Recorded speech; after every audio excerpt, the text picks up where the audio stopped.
Hello साथियों, मैं V L लूणा मेरे यूट्यूब चैनल स्टडी टाइम में आपका हार्दिक स्वागत करता हूं। हम रिवीजन कर रहे हैं हिंदी साहित्य का और उस हिंदी साहित्य के रिवीजन में आज हमारी 7 नंबर की क्लास है। पीछे हमने 6 क्लास है वो रिवीजन की कर ली है, आज हमारी 7 नंबर की क्लास है।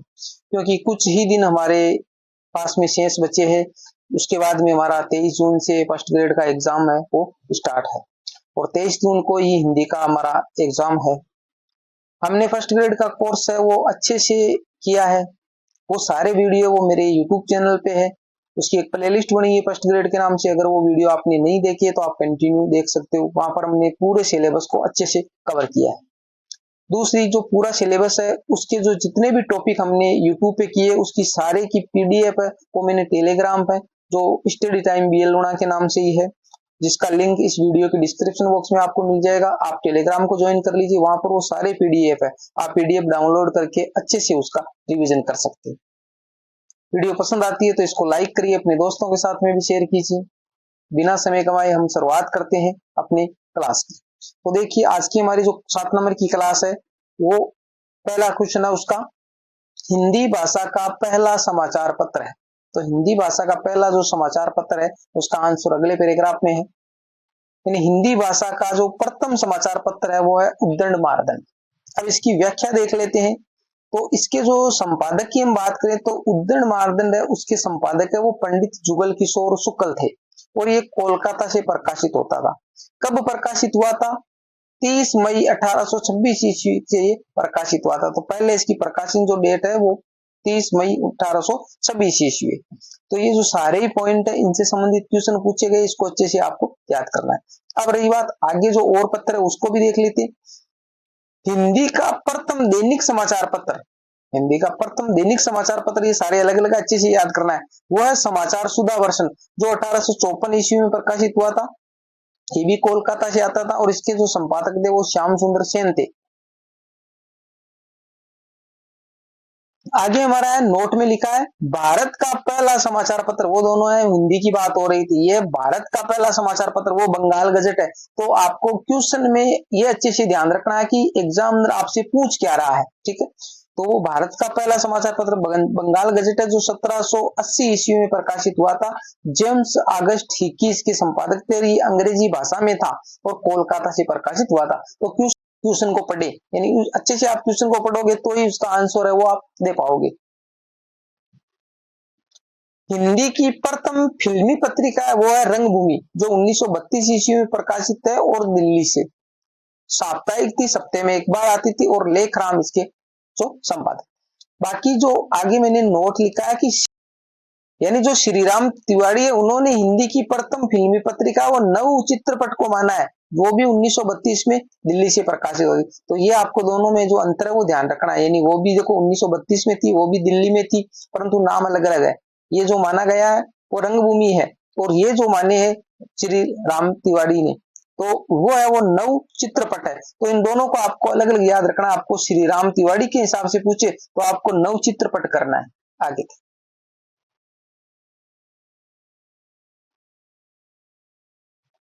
क्वेश्चन नंबर हमारा 2 कह रहा है अर्धशासकीय पत्र में पत्र क्रमांक किस ओर लिखे जाते हैं? तो दाई और ऊपर की तरफ, कहने का मतलब ये पत्र का जो प्रारूप है, ये पत्र का प्रारूप है। तो इस पत्र के प्रारूप में मैंने जो ये जो पत्र साहित्य है ना इसको अच्छे से, जो अर्धशासकीय पत्र है, निविदा है, ज्ञापन है, इन सभी को मैंने अच्छे से समझाया प्रारूप बना के। तो दाई का मतलब ये इधर वाला एरिया ये बाया है, ये क्या है बाया है, और इधर वाला है वो क्या है वो दाया है, ठीक है। डी लिख देता हूं मैं इधर। तो ये कह रहा है दाएं और ऊपर की तरफ, तो इधर इस कोने में आएगा, इस कोने में यहां पर लिखा रहेगा जो क्या पत्र क्रमांक है। तो अर्धशासकीय पत्र की बात हो रही है। अब देखिए व्याख्या की बात करें, प्रेस का नाम बाई और ऊपर की तरफ यानी इधर यहां पर लिखा जाएगा प्रेस का नाम। कार्यालय का नाम, पता और दिनांक दाई और ऊपर की तरफ, तो कहने का मतलब ये भी इधर ही आएंगे, इसके जिधर वो पत्र क्रमांक आएगा उधर ही कार्यालय का नाम आएगा, उधर ही दिनांक आएगी ऊपर की ओर। संबोधन में प्रिय श्री सुश्री लिखा जाता है। यहाँ पर जो संबोधन हम लिखते हैं तो यहाँ पर इस प्रकार महोदय वो लिखते हैं, वो महोदय ये इसके अंदर नहीं आएगा, इसके अंदर क्या आएगा प्रिय या सुश्री लिखा जाएगा। नीचे की ओर दाहिनी ओर, नीचे यहाँ पर ये आ गया दाहिनी ओर, यहाँ पर शुभेच्छु या भवनिष्ठ लिखा जाएगा यहाँ पर, ठीक है। और इसको पूरे जो पॉइंट है अच्छे से समझना है तो वो क्लास है, आप जाकर उसको अच्छे से देख सकते हो। आगे हमारा 3 नंबर का जो क्वेश्चन है वो है भारतेंदु पत्र के संपादक है, यानी भारतेंदु वो पत्र का नाम है तो उसके संपादक है वो राधाचरण गोस्वामी है। भारतेंदु जो पत्र है उसके संपादक है राधाचरण गोस्वामी। अब व्याख्या देख लेते हैं। तो इसका जो भारतेंदु पत्र है उसका जो प्रकाशन है वो वृंदावन से हो रहा था। कब से? 1854 ईस्वी, प्रथम बार 1854 ईस्वी में प्रकाशित हुआ। आगे देखो, आगे हमारा जो ब्राह्मण पत्र है वो प्रताप नारायण मिश्र के द्वारा संपादित है। ये कानपुर से आ और ये मासिक था, महीने में एक बार आता था। फिर इंदु पत्र की बात करें तो 1883 ईस्वी में प्रकाशित है, मासिक है और ये लाहौर से प्रकाशित हुआ। इन पत्रों को आप अच्छे से याद कर लीजिए, ये एग्जाम में इनमें से क्वेश्चन आपको पक्का देखने को मिलेगा। एक बंगदूत है वो कोलकाता से था, साप्ताहिक था, 1829 ईस्वी में प्रकाशित था और राजा राम मोहन दास द्वारा प्रकाशित। प्रजा हितैषी वो 1855 ईस्वी में आगरा से था, राजा लक्ष्मण सिंह द्वारा प्रकाशित था। हिंदी प्रदीप 1857 ईस्वी बालकृष्ण भट्ट का है, इलाहाबाद से है और मासिक है। नागरी निर्दय वो 1893 ईस्वी है, बद्री नारायण चौधरी का है, मिर्जापुर से और साप्ताहिक है। आनंद का दिबिनी है वो 1881 ईस्वी, ये भी बद्री नारायण चौधरी का मासिक है और मिर्जापुर से, यानी ये ऊपर वाला साप्ताहिक है, नागरी निर्दय वो साप्ताहिक है और ये मासिक है। बद्रियाना मिर्जापुर मासा, इस प्रकार का मैंने सूत्र भी 81-93 इस प्रकार का आपको सूत्र बताया। वहां पर जो पत्र साहित्य था ना उस टाइम, तो आप उसको जाकर वहां पर उस क्लास को अच्छे से देखिए। क्वेश्चन नंबर हमारा 4 है, कवि वचन सुधा किसकी पत्रिका है? तो कवि वचन सुधा है वो भारतेंदु हरिश्चंद्र की है। व्याख्या देखते हैं इसकी। कवि वचन सुधा, हरिश्चंद्र मैगजीन और बालाबोधिनी, तीनों ही पत्रिकाएं वो भारतेंदु की है। तीनों ही पत्रिकाएं किसकी है? भारतेंदु की है।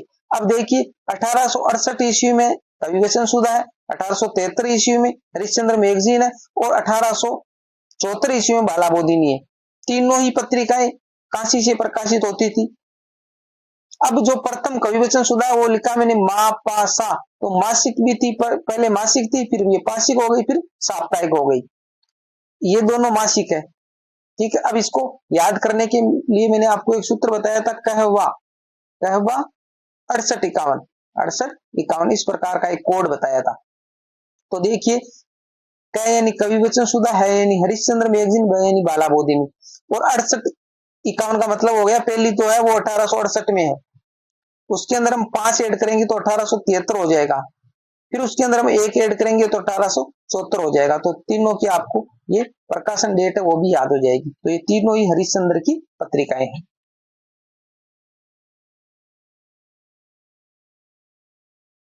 आगे हमारा 5 नंबर का क्वेश्चन है, दोहा किस तरह का छंद है? तो दोहा है वो अर्ध सममात्रिक छंद है, यानी आदि मात्राएं समान होती है और आदि मात्राएं अलग होती है। आदि आदि इसके अंदर जो 4 चरण होते हैं ना उसके अंदर, तो इसके अंदर ये वाली है 2 ये समान होती है और ये वाली 2 समान होती है, अलग अलग होती है, ठीक है।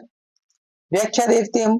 तो देखो, दोहा, चौपाई, उल्लाला, रोला, उल्लाला, गीतिकार, हरि गीतिका, ये जो छंद है वो हमारे फर्स्ट ग्रेड के सिलेबस में दे रखी है।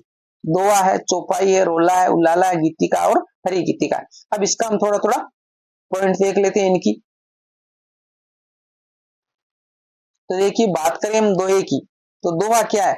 ये अर्ध सममात्रिक छंद है। आपसे क्वेश्चन पूछा जाएगा निम्न में से असत्य है या निम्न में से दोहा से संबंधित नहीं है, तो उसमें लिखा गया ये सममात्रिक छंद है, तो कहने का मतलब आपको ध्यान में रखना है अर्ध सम है, ये सम नहीं है, तो ये लाइनें छांटनी होती है। तो ये अर्ध सममात्रिक छंद है, बात सही है। इसमें 4 चरण होते हैं जो ऊपर मैंने अभी बताया आपको इस प्रकार। 1 नंबर ये चरण हो गया, 2 नंबर ये हो गया, 3 नंबर ये हो गया, 4 नंबर ये हो गया।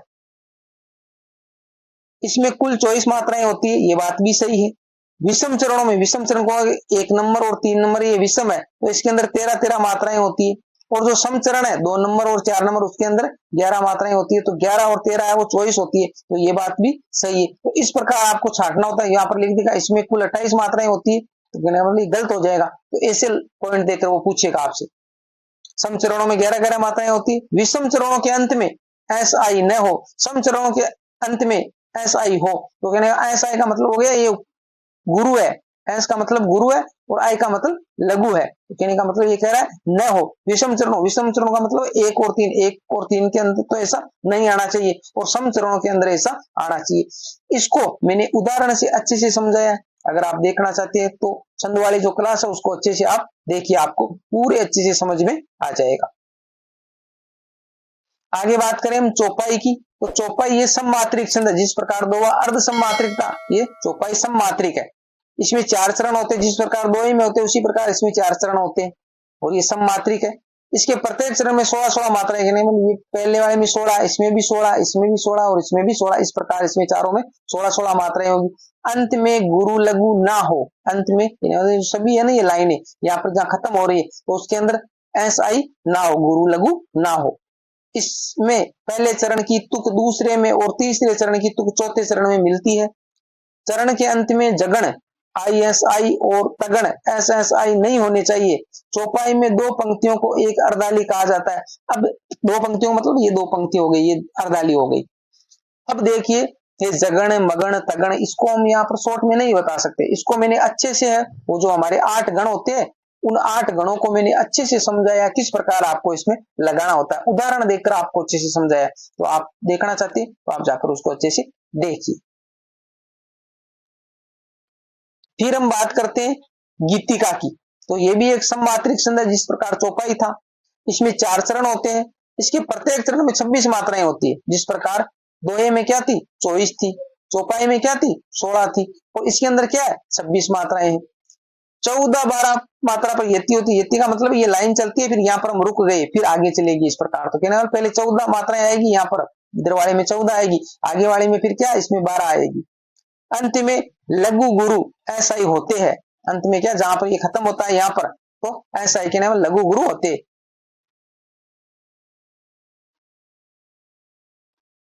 इसके बाद में बात करते हैं हम हरि गीतिका, तो गीतिका से इसके अंदर 2 मात्राएं ज्यादा होती है, 28 हो जाती है, उसमें 26 है इसमें 28। और ये भी क्या एक सममात्रिक छंद है, इसमें भी 4 चरण होते हैं, इसके प्रत्येक चरण में 28 मात्राएं होती है। तो 16-12 पे उसके अंदर क्या थी भाई, गीतिका में 14-12 पे यति थी, इसके अंदर 16, वो 2 मात्रा बढ़ गई, 16-12 पे यति। इधर वाले में तो 12 ही है, इधर सिर्फ 2 मात्राएं बढ़ गई है, बाकी वही सिस्टम है। अंत में लघु गुरु ऐसा ही होते हैं। फिर बात करते हैं हम रोला की, तो रोला ये सममात्रिक छंद है। रोला क्या है सममात्रिक छंद है। इसके प्रत्येक चरण में 24 मात्राएं होती है। 11वीं मात्रा पर यति का प्रयोग, 24 मात्राएं होगी तो यहाँ पर 11 मात्रा, यहाँ पर यति आ जाएगी, फिर आगे से पीछे जो जितनी बचेगी वो इधर आएगी। तो कहने का मतलब इधर 11 पे यति आ गई तो इधर क्या 13 बच गई। तो ये क्या है हमारे जो हमने दोहा पढ़ा था उस दोहे का उल्टा हो गया है। दोहे में इधर 13 आ रही थी और यति के बाद में 11 आ रही थी, इसके अंदर इधर में आ रही। अब देखिए उल्लाला की बात करते हैं, ये विषम मात्रिक छंद है। तो हमारे जो सिलेबस के अंदर जो छंद दे रखे दोहा है, दोहा क्या है अर्ध सममात्रिक छंद है, और उल्लाला है वो विषम मात्रिक छंद है, बाकी सारे ही सममात्रिक छंद है। इसमें 4 चरण होते हैं, इसके प्रत्येक चरण में 28 मात्राएं होती है।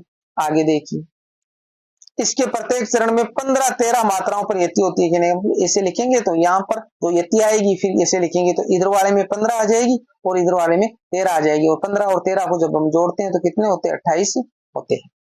तो ये हमने 2 क्वेश्चन हिंदी साहित्य के इतिहास के, 2 व्याकरण के और एक काव्य शास्त्र का, इस प्रकार करके हम रिविजन को करते चलेंगे। वीडियो पसंद आई है तो इसको लाइक करिए, अपने दोस्तों के साथ में भी शेयर कीजिए। अभी तक आपने चैनल को सब्सक्राइब नहीं किया तो सब्सक्राइब जरूर कर ले। मिलते हैं अगली वीडियो में, तब तक के लिए जय भीम जय भारत।